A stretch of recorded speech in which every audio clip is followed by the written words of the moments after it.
to another episode of the World Talk. Today we're going to be comparing our predictions for the United States 2020 general election and then compare it to the actual results. Now, why don't you start off, Dan, with the safe West Coast? All right, so this is our prediction map that we made quite a few months ago. As you can see, West Coast, we predicted solid blue from Washington, Oregon, Nevada, California. We said it was pretty likely for Arizona, and Colorado, New Mexico, safe blue. If you look in the Midwest, pretty much solid red blocks. Yeah, of course, all the red blocks. We did say Texas was only likely Republican because there were some polls showing Biden ahead. Mm-hmm. Of course, that's a long far shot at least in 2020. And we did give Nebraska's second congressional district and congressional district at large to Biden due to some conflicting polls. Moving on to what's still considered part of the Midwest, Minnesota. Safe for Biden territory, was safe for Hillary Clinton in 2016, safe for Obama, I believe so as well. Iowa, only likely Republican. We are seeing some Democratic resurgence in the state. And of course, Missouri, Arkansas, and Louisiana are all safe Trump states. Naturally. Still moving on here in the Rust Belt, Wisconsin and Michigan were we said likely Democratic. Of course, we said they would flip from 2016. Biden would win them and Trump would lose them, even though he did flip them in 2016. Illinois, of course, safe Democratic. Now, in Ohio, no Republican president has ever won an election without Ohio. So, of course, Ohio, again, always trends more conservative, so we said it was likely Republican. And West Virginia, Kentucky, Tennessee, Indiana, Mississippi, Alabama, and South Carolina are all safe Republican states. Moving on to another boring part of the map, New England, of course, all New Hampshire, Vermont, Maine, Massachusetts. Pretty much the whole They're Northeastern all Peninsula. All blue. The only swing state here is, of course, New Hampshire, which we said was safe for Biden, and we did give Trump Maine's second congressional district. Now, moving on to the swing states that on the East Coast, Florida. Florida went to Obama in 2009, 2012. It went to Trump in 2016. We did predict it would go to Biden in 2020 due to some polls and a minority vote. Not only a large percentage of Hispanic voters, but also a large percentage of African American voters. Obviously, a little bit hopeful, but as we will see later on, it did age just a little bit well in the start. From there, of course, not so well. But moving on, we did have North Carolina as well. We said was going to be it was a likely Democratic state. It is traditionally conservative.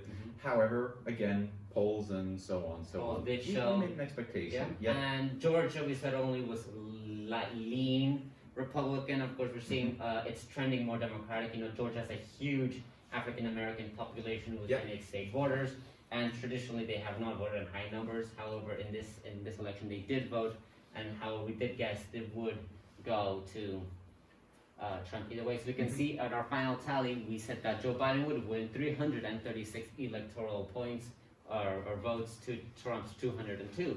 Now we can see what actually happened. We were wrong about so many things, but then again, this is the first time we do a prediction, and we're learning from the legend John King. We were predicting a landslide victory for Biden because there is a lot of negative perception around Trump, but we can't forget that in states which were red in 2016, support for him has mostly only solidified with the exception of a few swing states and smaller areas. As you can see, some of our predictions did come true. Unfortunately, Florida stayed red. It was blue in the beginning. Biden was leading initially. Unfortunately, it fell off from there, and it was a margin of, I believe, 5 to 7% for Trump in the end. 3.3. 3.3? 3.3%. At least last time, don't quote me on that. Maybe you are right. I just don't. Maybe we'll see.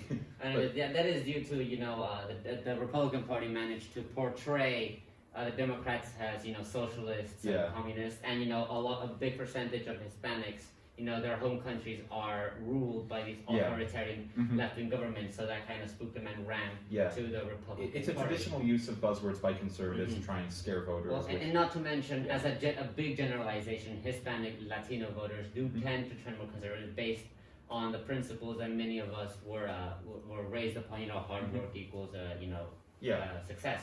Well, I mean, let's make note that mostly a lot of the urban areas, the more populated areas in Florida, were blue. I mean, Orlando, Miami, even Jacksonville, which surprised me, did trend blue, and they voted blue in the end.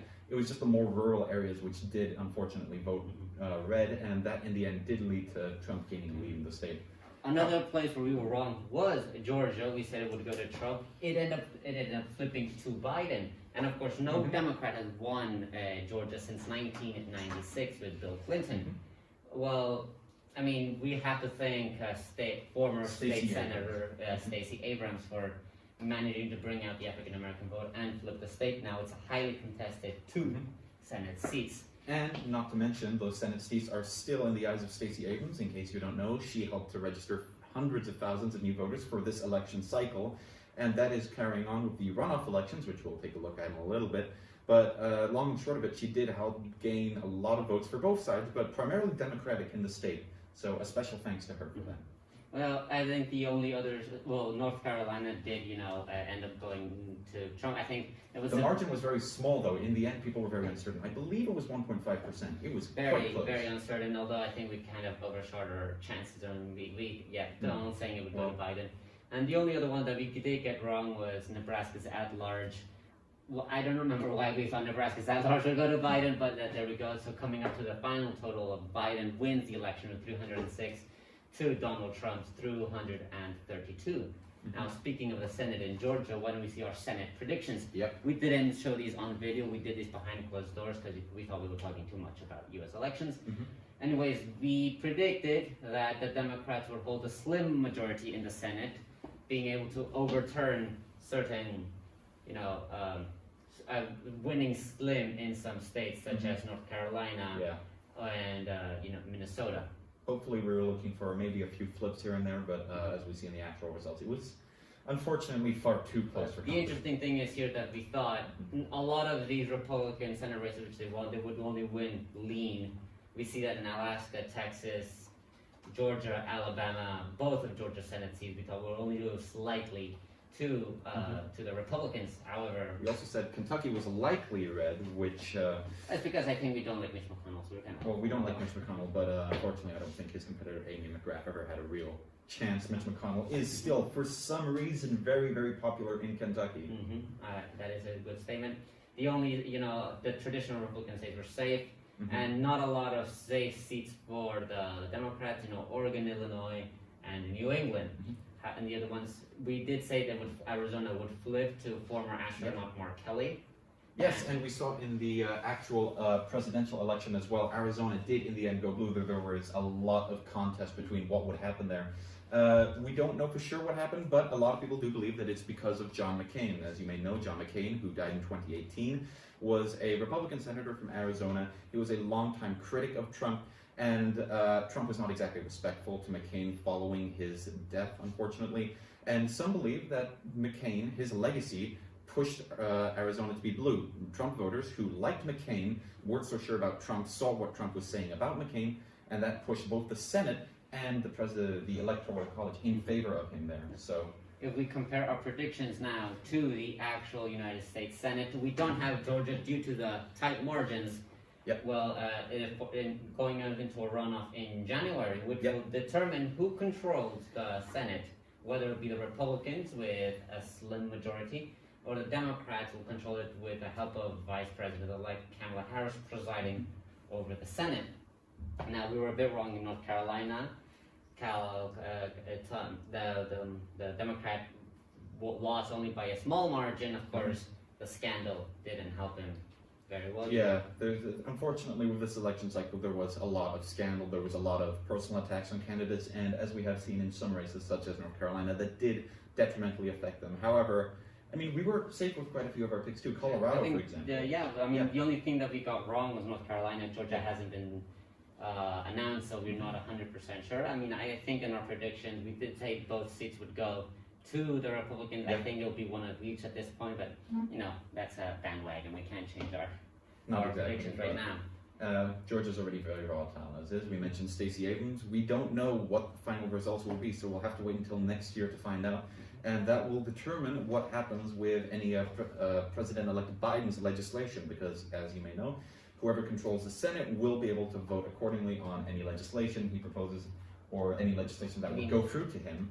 And as such, this is a very pivotal race where we're seeing these runoff elections. So keep a close eye on those. We will keep you updated. Even if the Republicans hold the majority of the Senate, all hope is not lost for the Democrats. There are 3 liberal Republicans within the Senate: Utah Senator Mitt Romney, Alaska Senator Lisa Murkowski, and Maine Senator Susan Collins, which are all liberal Republicans, big critics of Donald Trump, and working, through bygone era, working with the other side of the aisle and not being so polarized. So even if it ends up being a 52-48 or 51-49, there is still chances for the Democrats to pass their own bills through. Now, moving on to the House districts. Don't worry, we won't take you through all 435 seats of these. We won't tell you some of these more important ones. These are the actual results. So now these are our predictions, sorry. Yep. Now, we see here that the 2 congressional districts in South Florida, Miami and the Keys, were flipped from Democrat to Republican. However, these are 2 not liberal Republicans, but moderate Republicans, open to working with the other side. So that is at least, boost in not never Trumpers, hoping that Trump leaves the party for good. Of course, you're more knowledgeable with Florida than I am, but yeah, everything you say seems to check out, and as we'll see with the actual results, wasn't too different. I think also one thing to keep note of, again, is if you take a look at this map, a lot of these areas that voted blue, as usual, tended to be more populated or civil areas. Again, in Florida, you can see Jacksonville, I forget the county, I think it's Lee County. Maybe. I'm not good with the county names either. Me neither. I mean, there's hundreds of them, but to be fair, as you can see, especially in California, you can see, again, as expected, the more populated, the more urban areas voted blue, whereas up northeast, where it was more rural, not so much. This is a trend you'll see with pretty much all the states on this map. I mean, we can also see these 2 districts, which are red, were Democrat held, and now they have flipped to the Republicans. So we're seeing some Republican gains in what can perhaps be one of the most liberal states in the union. And we see here some light red. These are the 4 states, the 4 districts that, as of today, filming today, have not been called yet, and they're all trending for the Republicans. Iowa's 2nd congressional district is the closest margin by far. 89% of the vote has been counted. They're both at 50%, with the Republican leading only by 6 votes. So that's whoever wins is going to be a very, very tight margin. And these 2 New York seats, Long Island and upstate New York, do tend to be more conservative. So we'll see where that goes with that. An important thing to consider is that the Democrats do keep control of the House, this was a loss for them. Yes. A lot of these seats that were saved flipped, we see in Florida, and a majority of the Republicans elected are women and minorities. So we're seeing that maybe the GOP is starting to expand their own tent.